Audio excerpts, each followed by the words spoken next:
Yung mga binili ko, recommended ng mga Japanese colleagues, and this according to them are top item na kinukonsume ng mga Hapon dito sa Japan. Butter alone already good enough. Cheese alone is good enough. Pero ito, a combination of both. Pag nagbukas kayo ng Milo na sachet na tumigas na, yun yung lasa niya sa loob. Yung hirap ng nguyahan nyo guys, parang kumakain ng goma. Hi guys, kamusta? Welcome back to our YouTube channel. It's a jam-packed activity all throughout, pero marami akong bago na natutunan, lalong-lalo na sa Japanese culture. Pumunta kami sa iba't ibang mga supermarkets, nagtingin-tingin kami kung ano ba yung mga unique na mga Japanese items na pwedeng bilhin. Kabili tayo pero konti lang and sobrang selected lang itong mga pinamili natin based lang doon sa mga nirecommend ng ating mga kasamahan na Japanese. Mostly, kung di ako nagkakamali, 99% lahat guys ng binibenta sa supermarkets nila dito sa Japan ay nakasulat sa Japanese na characters. So wala talaga tayong maintindihan or di natin mababasa unless of course translate natin siya using our smartphone. Translate siya ng mga Japanese natin na colleagues. Sige, umpisahan na natin So ito yung mga items guys na nabili ko, and siguro umpisahan ko na sa I would say ito yung pinakakaiba sa lahat ng binili ko because lahat ng makikita nyo sa mga susunod na mga minuto, lahat yun pwedeng i-pack. Pero itong nabili natin is a fresh item. Japan is very famous para sa isang prutas na ito na kapag season talaga daw sobrang tamis and sobrang malalaki. So, my first haul for today is the Japanese strawberry. Ayan. Ang laki Pag kinonvert mo to sa peso, mga nasa 190 to 200 pesos. Ito guys, nabawasan ko siya ng dalawa. The reason is, gusto ko muna siyang tikman bago ko i-share sa inyo because baka mapahiya tayo, baka sabihin natin matamis yung pala maasim, di ba? Try na ako ng 2 piraso, so that's why medyo maluwag na siya. So this is how it looks like. Okay, so yung 200 pesos, malalaki kasi yung itsura niya. 1, 2, 3, 4, 5, 6, 7, 8, 9. Tapos meron tayong 2 kinain. 11 lahat yung laman nito for 200 pesos. Nakalagay siya sa isang clear na packaging, and then meron siyang ito. So pwede mo siyang i-seal back ulit. I mean, pwede mo siyang ibalik na ganun. Ayan, so bubuksan mo lang siya ng ganyan. And look at this guys Sobrang laki. Look. Ito yung itsura niya. So, more than half of the size of a credit card, yung laki. And sobrang niyang kinis. Look at that, Sobrang niyang perfect tignan. Itadakimasu.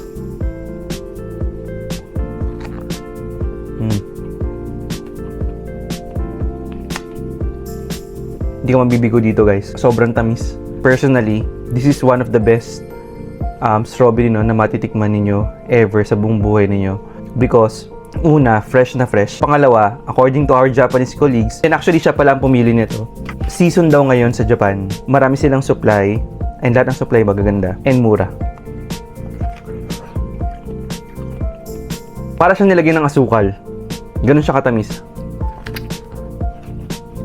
Nung unang araw kasi natin dito guys, nagtry na tayo ng mochi. Merong laman na strawberry sa loob. And this is how it tastes like. Sobrang tamis talaga. So, this is one of the item guys na gusto kong matry ninyo kapag kayo ay pupunta ng Japan. So, itong mga next na i-share ko sa inyo, yung iba bubuksan natin, yung iba hindi. Because, iba kasi hindi siya resealable. Masasayang naman guys Baka pwede natin siyang i-review kapag dating mo na lang ng Pilipinas. Itong mga binili ko, recommended ng mga Japanese colleagues. And this is according to them are top items or number 1 items, number 1 brand na kinukonsume ng mga Hapon dito sa Japan. Pasadahan ko lang guys Ito nakalagay dito, salty butter and caramel cheese. Ayan, cookie siya. And meron siyang palaman. So, open up natin. Sana hindi natin siya masira. Ayan. So, ito yung tsura niya sa loob.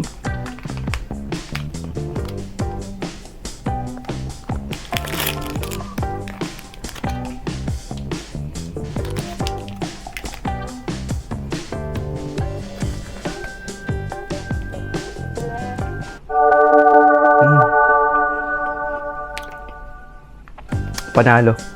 So yung tinapay niya, ang hirap niya kainin because nadudurog siya sa bibig mo So ganun siya kalambot. And palaman or yung spread niya sa gitna is a combination of butter and cheese. Butter alone is already good enough, or cheese alone is good enough. Pero ito, a combination of both. You know what, guys? Since pare-parehas tayong Pilipino, feeling ko magugustuhan nyo to. So, take note of the brand and of the packaging. Baka itong mga pinapakita ko sa inyo ay hindi available sa Don Quijote. Because yung Don Quijote kasi is a location para talaga sa mga tourists. Pero yung pinuntahan kasi namin, normal na supermarket. Since hindi siya puntahan normally ng mga tourists, baka mahirapan lang kayo maghanap. This is highly recommended daw na cookies. So the name is Moonlight Cookie by Morinaga. Ayun, so mapapansin nyo guys, meron siyang Hello Kitty. Siguro, hindi ko na lang muna siya bubuksan.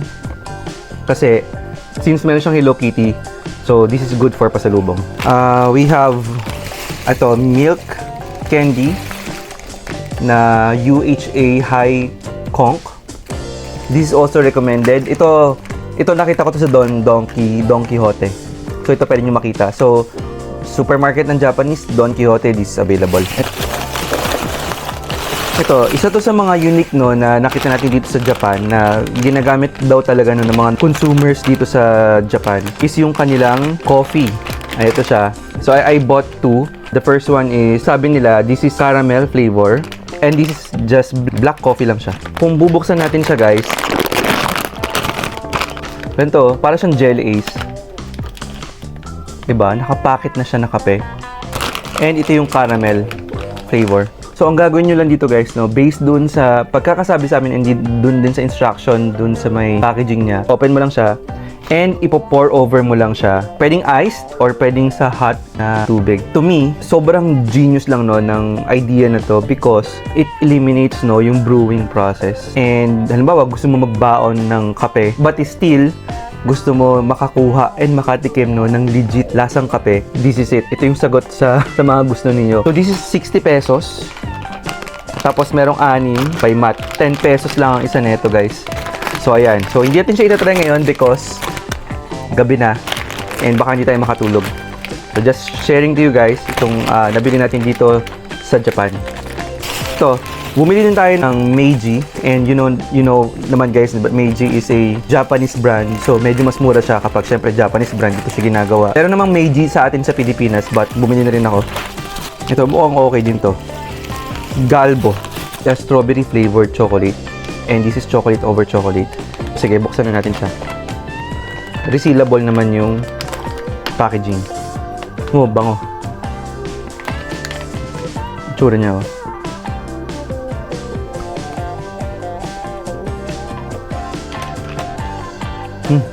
This is good. Yung labas niya, based dun sa itsura niya, flavor is strawberry. And yung loob niya, hindi siya pure chocolate eh.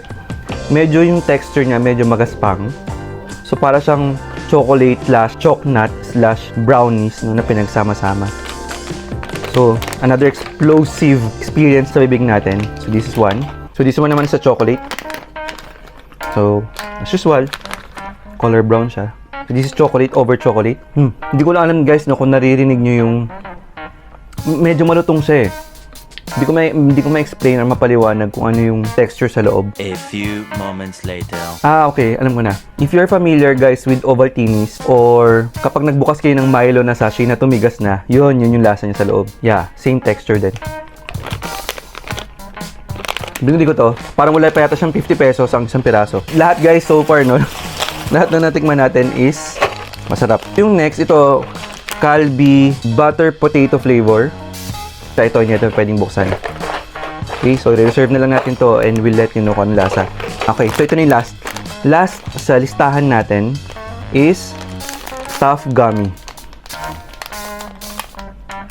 Meron siyang tatlong flavor, isang red, orange, and blue. Tara, open na natin. Resealable din siya. So, hindi siya masisira. Look at this. So, hindi natin alam kung bakit siya tinawag na stuffed gummy. Pero malambot.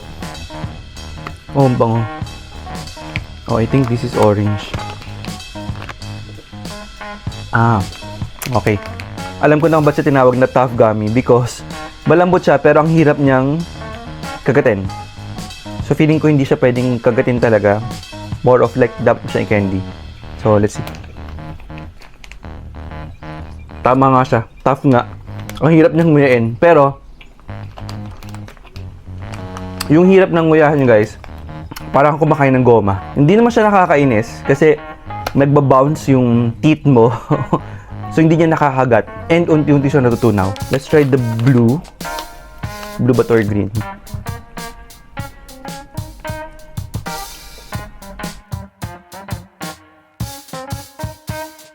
Hindi ko alam kung anong flavor yung blue. I would suggest na more of pang matanda itong candy na to na because by the look and even yung pangalan niya, tough gummy. So, baka makabulon siya ng mga bata. Mukha siyang pang adults or yung kaya na talagang ngumuya no, ng normal food. Malambot lang siya, but kapag ninuya mo na siya, medyo lumalaban yung gummy na yun. So, syempre, hindi lang food yung binili natin. No? Meron din tayong non-food no, nakita. Normal sa atin no, na tumatanda na tayo. And kailangan din natin no, mag-ingat sa mga back pains, mga pamamanhid no, ng mga paa and all. Bumili din tayo guys no, nung parang although yung Salon Pass galing naman talaga yun sa Japan. Pero this is another brand no, na nirecommend nila para mas immediate or mas maganda yung circulation daw ng blood and mas, kumbaga mas matapang siya ng konti no, sa Salon Pass. Ayan, Rohi Chuboko ang pangalan niya. Ito yung itsura niya. Resealable din siya guys. Ang galing niya no, kasi resealable meaning to hindi mawawala yung amoy. Kumbaga hindi tatakas yung menthol na amoy. Oh, okay. Ganito yung tsura niya sa loob, oh. Oh, okay. Multiple siya na bilog-bilog. Multiple mo siyang ilalagay per area. Ayan siya, oh. So, hindi lang siya isa ha, guys. Kapag gumamit kayo, hindi lang siya isang piraso. Gagamitin mo yung buong banig. Or depende kung ilan yung kailangan mo.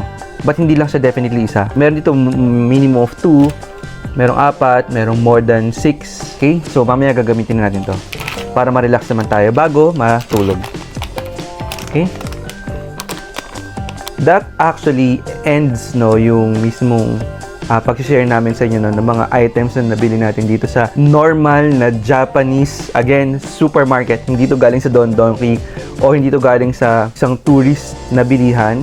And the reason is that we wanted to share kung ano ba yung mga talagang binibili ng mga Hapon para at least malaman din natin and magkaroon din kayo ng idea kung anong lasa and kung ano experience ng talagang kinakain ng mga tao dito sa Japan. Okay? So, having said that, maraming salamat guys sa pagsama sa amin pong Japanese grocery haul. And samahan nyo ko because marami pang araw ang pagsasamahan natin dito sa Tokyo. So, ingat kayo. And again, don't forget to like, share, and subscribe sa channel.